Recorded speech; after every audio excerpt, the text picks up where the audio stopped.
Если я не ошибаюсь, вот этот домик и есть с того времени, где у меня был офис, а дальше стояли вагончики. С момента описываемых событий прошло более 13 лет. За это время здесь изменилось многое. И обстановка, и здания, и даже цвет ангаров и построек. Однако в память навсегда врезались детали того страшного дня, когда здесь, на окраине Сыктывкара, произошло убийство. В ту сторону поехал, в сторону Череповца, там его и по дороге и выкинул в кювет.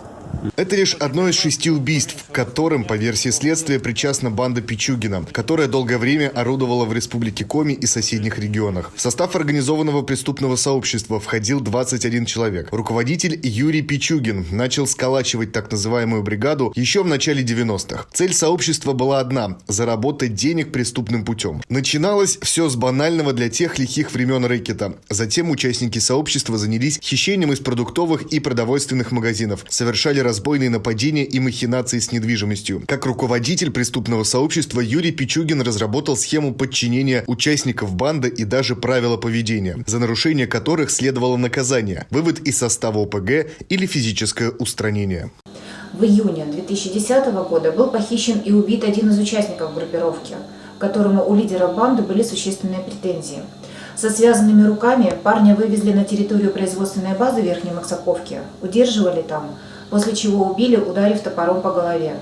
Тело скинули в заранее вырытую яму, в которой был разведен костер, облили горючей жидкостью и длительное время сжигали останки. Кровавая расправа ждала всех, кто вставал на пути группировки. Счеты сводили и со своими бывшими коллегами, теми, кто хотел выйти из состава банды, и с теми, кто сообщал в правоохранительные органы о противоправных действиях ОПГ. Пичугинцы имели целый арсенал оружия. В ходе обысков были обнаружены схроны с пистолетами, автоматами, глушителями и патронами различных калибров. Все это использовалось для запугивания, убийств и раздела сфер влияния преступных группировок в Республике Коми и соседних регионах. Участники сообщества Пичугина заработали авторитет безжалостных и кровожадных преступников, поэтому многие свидетели неохотно сотрудничали со следствием, опасаясь за свою жизнь и жизни своих близких. Следственные и процессуальные действия по уголовному делу, объем которого составил 311 томов, проводились на территории 20 субъектов Российской Федерации.